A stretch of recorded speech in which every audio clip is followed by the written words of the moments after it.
ချိန်ကကိုယ်ပိုင်အငိမ့်မှာထောင်ခဲ့တယ်ကိုယ်ပိုင်ငိမ့်ထောင်တာရွှေဝါထွန်းဆိုတဲ့အငိမ့်ကိုထောင်ခဲ့တယ်နောက်ရွှေကိန်းကြီးအငိမ့်ထောင်ခဲ့တယ်အဲ့ဒီကနေပြီးတော့မီးလောင်သွားတာ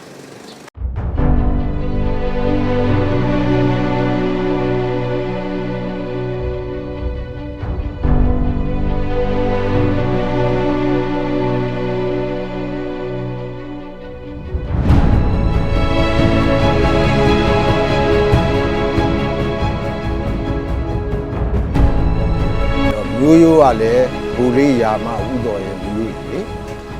ဆိုတော့ဒီပညာကိုပဲဆင်းရဲလဲတာပဲချမ်းသာလဲတာပဲငတ်လဲတာပဲစားလဲတာပဲပေါ့ဒီရဲ့ဒီပညာကိုတော့အခုချိန်ထိမစွန့်လွတ်နိုင်ဘူးနောက်ဆုံးတောင်မွေးဆွဲသွားရင်တော့မှပဲသူများဆိုင်တော့မှဝါလေးဖြစ်ပြီးတီးစား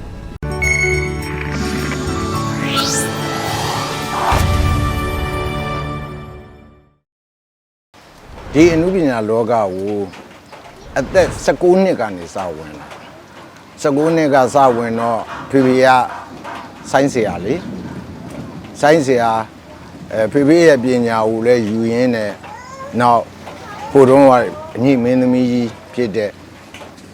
ဒီနဲ့ပေါ့အမေတယောက်နဲ့တွေ့လို့ဟာသပညာကိုသင်ယူပြီးတော့လူရှင်တော်ကားခဲ့လူရှင်တော်ကားခဲ့တဲ့သက်တမ်းမှာတစ်ချိန်ကကိုယ်ပိုင်အငိမ့်မှာထောင်ခဲ့တယ်ကိုယ်ပိုင်ငိမ့်ထောင်တာရွှေဝါထွန်းဆိုတဲ့အငိမ့်ကိုထောင်ခဲ့တယ်နောက်ရွှေကိန်းကြီးအငိမ့်ထောင်ခဲ့တယ်အဲ့ဒီကနေပြီးတော့မီးလောင်သွားတာ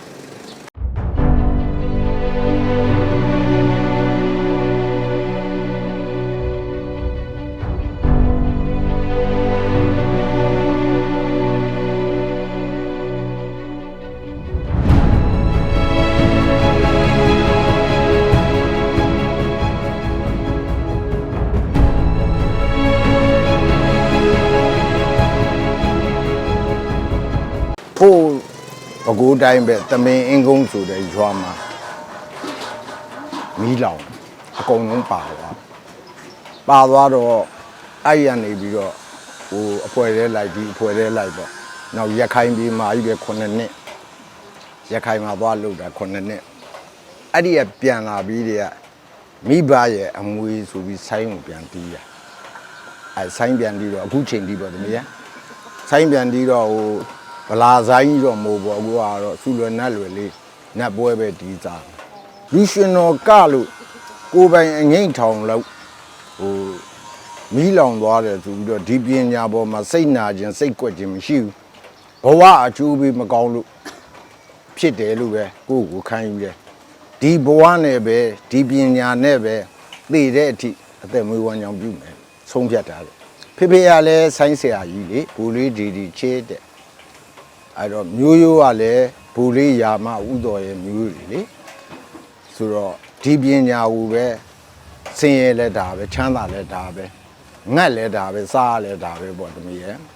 ဒီပညာကိုတော့အခုချိန်ထိမစွန့်လွတ်နိုင်ဘူးနောက်ဆုံးတောင်မွေးဆွဲသွားရင်တော့မှပဲသူများဆိုင်တော့မှဝါလေးဖြစ်ပြီးတီးစားအဲ့လောက်ခံယူထားတယ်အခုအသက်ဆိုရင်83နှစ်ရှိကသေးရကတယ်အဲ့ရခိုင်ပြည်လူရှင်တော်ဘောနဲ့ပါသွားတာရခိုင်ကဇက်နာလေကတယ်ရခိုင်ကနေပြန်လာတယ်ပြန်လာပြီးတော့အိုမီဂါအငိမ့်ထဲမှာပြန်လုပ်တယ်အဲ့ဒီနောက်ပိုင်းကိုဘာတွေဖြစ်လာလဲဆိုတော့အချိန်ကတော့အငိမ့်ကခေစားတယ်လေဒါအကူကြီးတို့လည်းအကုန်လုံးရှမ်းတော့ခေစားနေကြတဲ့အချိန်နောက်တော့မော်လမြိုင်မင်းသားတွေရဲ့ဇက်တွေက3ယောက်တွဲတွေ4ယောက်တွဲတွေဖြစ်လာတော့အငိမ့်ကမှိန်သွားတော့မိုးတွင်လဲကြတော့မထူးတော့ပါဘူးဆိုတော့အဲ့နတ်ဆိုင်တီးရင်ရတယ်အခုချိန်ထိတီးလိုက်တာမကတော့ဘောတမီးရဲ့အခုပေါက်စီတို့ဘလူးတို့ကအခုကြီးပြန်လုပ်ပါငါအရွယ်လည်းမရှိတော့ဘူးလှုပ်လည်းမလှုပ်စားကြတော့ဘူးမင်းတို့နောက်လည်းငါလိုက်မမီတော့ဘူးဟုတ်တယ်လေတမီးရဲ့ policy လိုက်ရမယ်ဆိုတော့မမီတော့ဘူးငါပဲစူလွယ်နတ်လွယ်လေးပဲလှုပ်စားမယ်ကွာဆိုပြီးအဲ့လိုပဲနေရကိုတို့ကိုနဲ့ဘာလို့မှညီကိုမောင်မ9ယောက်ရှိတယ်အကိုအကြီးဆုံးကစိုင်းတီးတယ်ဇက်ခုံပေါ်မှာနောက်ပိုင်းလူချမ်းကတယ် အကူအလက်ကောင်ကမင်းသားနောက်အကူအငယ်ကောင်ဗါတဲ့အထက်ကောင်ကဆိုင်းတီးရယ်လူချမ်းကအဲ့တော့နင်တို့တဲ့မတူတဲ့ပညာငါဇက်ခုံပေါ်မှာလှုပ်စားမယ်ဆိုလူရွှေတော့ပညာသင်လိုက်တာအကူတွေကိုမခံကျင်တာပေါ့အကူတွေကလည်းမြောက်ပေးတယ်လေလှုပ်တို့မျိုးရိုးထဲမှာရှိတယ်တို့ညီကိုတွေမိသားစုတွေဇက်ထုံမယ်ဆိုပြီးတော့အဲ့လိုမြောက်ပေးလို့လှုပ်လိုက်တာတီးရအခြေခံကတော့ဆိုင်းတီးတာဆိုင်းတီးပညာသင်တာဖေဖေကဆိုင်းတီးပညာသင်တယ်ဦးကအဲ့ဇက်ကုံမတက်ကားတာဝါသနာပါတယ်အဲ့ဒါအဲ့လိုအခုဖေဖေတို့မရှိတော့မှဟောဒီပညာလုံးစားလို့ရပါသေးလားဆိုပြီးတော့အဲ့အခုစောက်ချပြီးတော့လုပ်